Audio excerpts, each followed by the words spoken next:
Hey guys, good morning. So I wanted to talk to you real quickly this morning about something that's really important. So we talk a lot about movement and keeping active and working out, whatever that looks like to you, and that stuff's all crazy important. Getting your steps in, all that kind of stuff's crazy important. But especially as we get older, it's as important to, if not more important, to recover properly as well.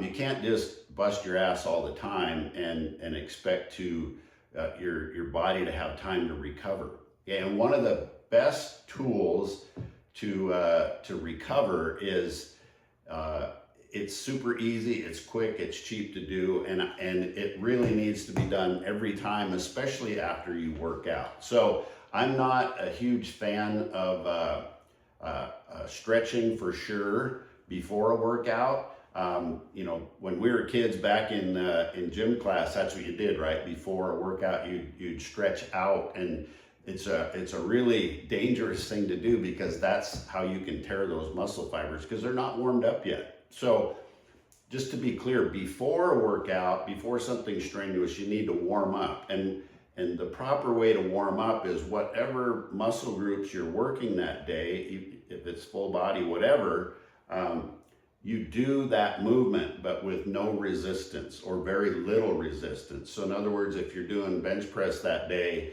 you would just take the bar and do a couple sets with just the bar.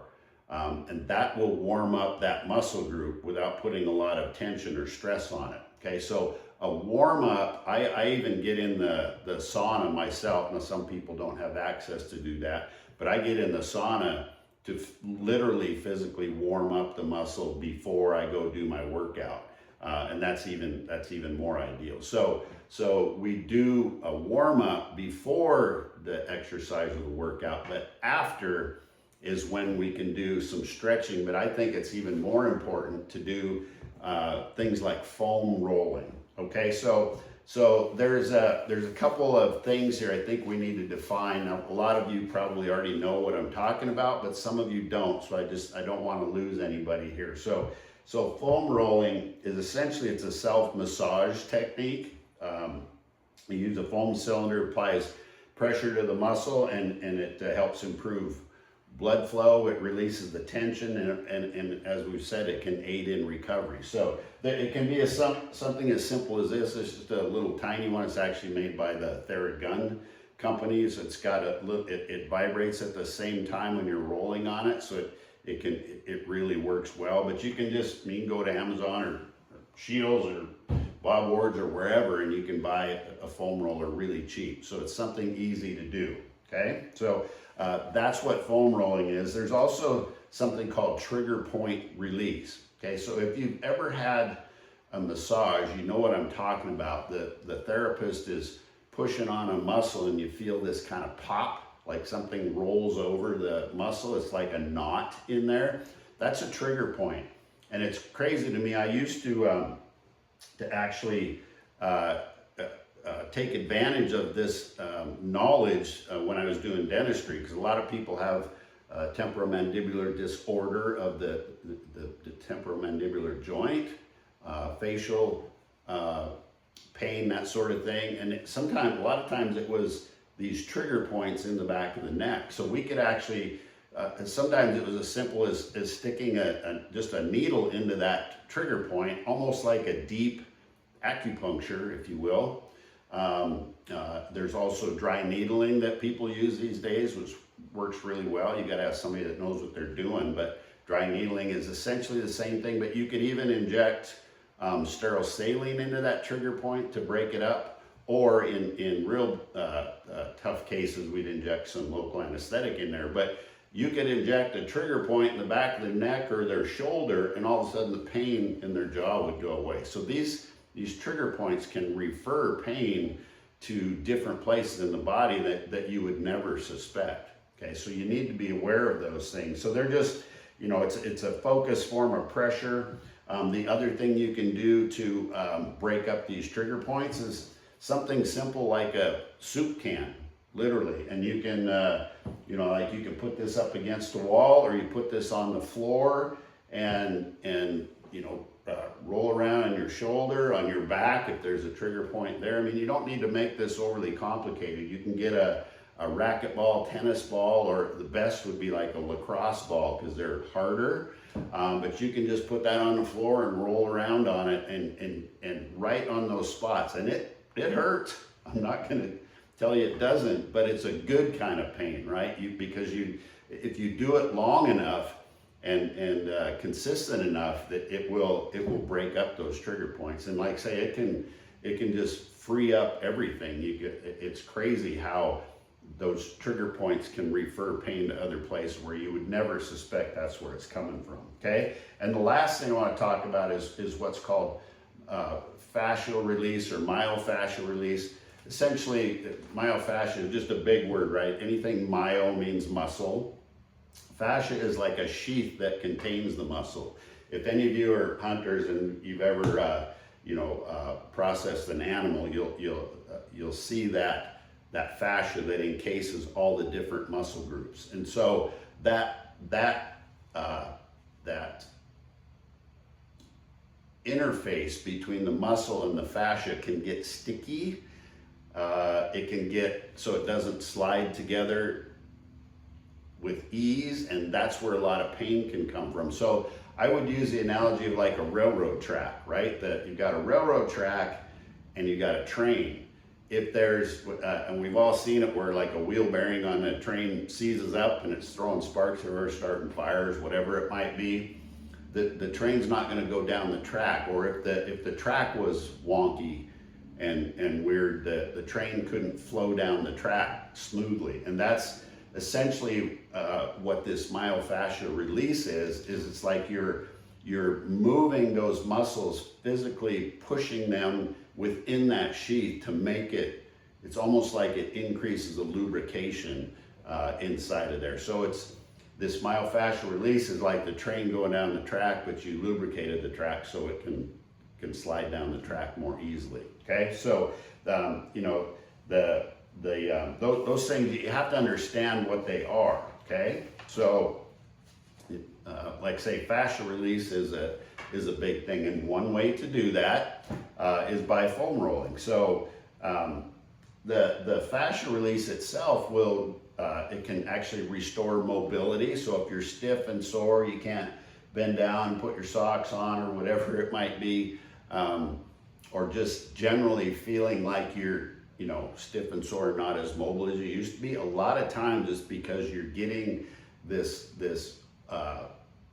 interface between the muscle and the fascia is starting to get sticky. And one way to break that up and get it, stimulate the lubrication within those muscle fibers so they slide past each other more easily, so they slide within the fascia more easily, is to do the foam rolling. And also, there's an added benefit to lymphatic flow. So lymphatic, we don't need to get too lost in the weeds here, but lymph essentially is waste products, and you need to get those out of your system, out of the muscles.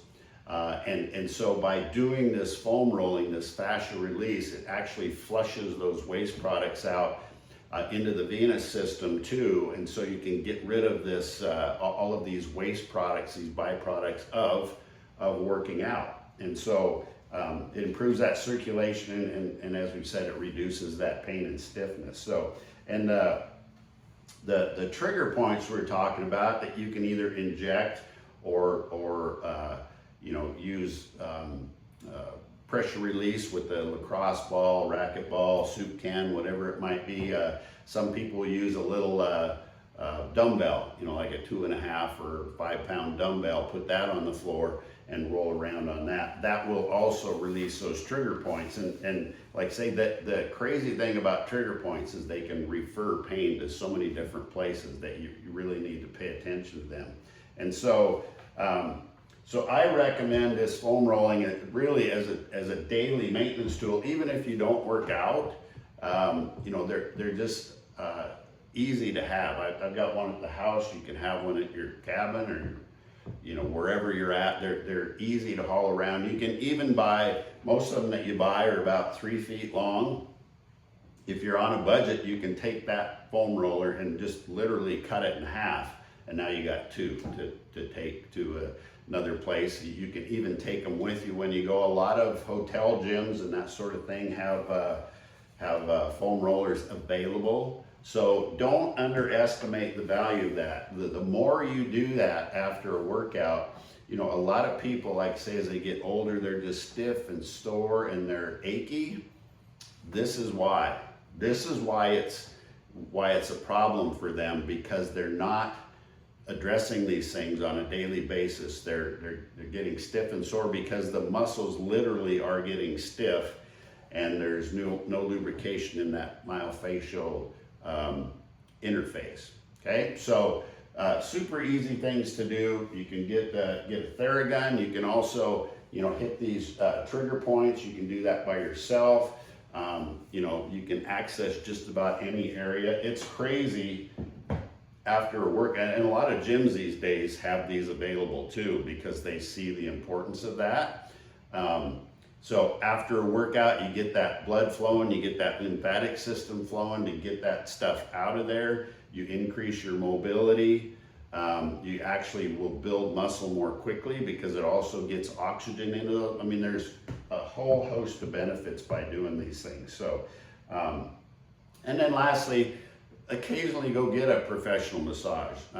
It's uncanny how these professional massage therapists, and you gotta, you know, vet them, talk to people, you know, about who's good in town or whatever, but it's uncanny how these people, that's what they do. And so they can literally just rub their hand over your body and they can figure out where the tension is. They can feel it. They can literally feel the tension in these muscles. And it's crazy how they'll go right to these spots and you're like, ugh, damn, that kind of hurts. Well, that's why it is uncomfortable getting that loosened up, but once it does, it's crazy. And so if you're one of these guys or gals that's getting older, you're stiff and sore, you like can't figure it out, you're just like, you know, throwing the towel, it's just old age, of course I am, whatever, and you know, that's bullshit. It doesn't have to be that way. It's just you've got to be proactive with it. Just like you've got to work out, you've got to go get some steps in, you got to move, you got to lift some heavy things. You also have to recover properly. And these are super easy tools to do that. And the last thing I would mention after a workout or recovery, one of the things that's super valuable and super easy to do, if you've got a pull-up bar, chin-up bar, anything like that, even the door frame or whatever, afterwards, just do a dead hang. Just hang on to that bar and hang. It's amazing how just hanging there and stretching all these muscles out in your shoulders, everything else, in your back, that kind of negative pressure, right? We're standing all day or sitting all day and gravity's pushing us into the ground. And so you dead hang from something and takes all that pressure of gravity off of you. It just feels amazing. And it also, lastly, what happens when you work a muscle, say you're working a bicep, those muscle fibers are sliding past each other and they get really tight. You've had that feeling, right? You're really tight. Some of these guys walk around the gym after a workout, they look like they're holding a football underneath each arm. Well, that tightness is, I mean, it's good because that shows that you work the muscle, but boy, you do a dead hang after that and just let your whole body relax and hang and stretch those fibers back out. You're not gonna have problems with stiffness, soreness, lack of mobility. The reason you have that is because you're not doing the things that will keep you mobile and active. So I just wanted to talk about that today. I think it's a really important point. Now, if you have any questions about any of this or you want to see it kind of in action, I recorded a short video. Just comment more today and I'll send you the link where you can go over and see that on my YouTube channel. And it shows, you know, it'll show some of the trigger point release and just how exactly to do the foam rolling the most efficient way. And there's also a technique on there that I show to help. You know, we're so forward focused in our musculature, and we're sitting at a desk all day or sitting in a pickup or whatever, we tend to hunch over. And there's a technique on a foam roller to lay back and stretch your chest muscles out and your abdominal muscles out that's just, I mean, it feels like money. So anyhow, comment more and I'll send you the link to that video. I think you'll really enjoy it, and just start to incorporate this, whether you're working out on a daily basis or whatever. Just anybody getting older, you need to start doing this stuff. Be proactive. It's easy to do, and the catch here is once you start doing it and you feel what a difference it makes, you won't quit doing it. But it takes a while to start to feel that difference. But I'm telling you, once you start doing that, you'll never quit, because it feels so good, and you'll feel like crap if you don't do it. So hope that helps. Take care. Appreciate all of you. And if you need anything, send me a message. I'm here to help. That's what I'm here for. So take care.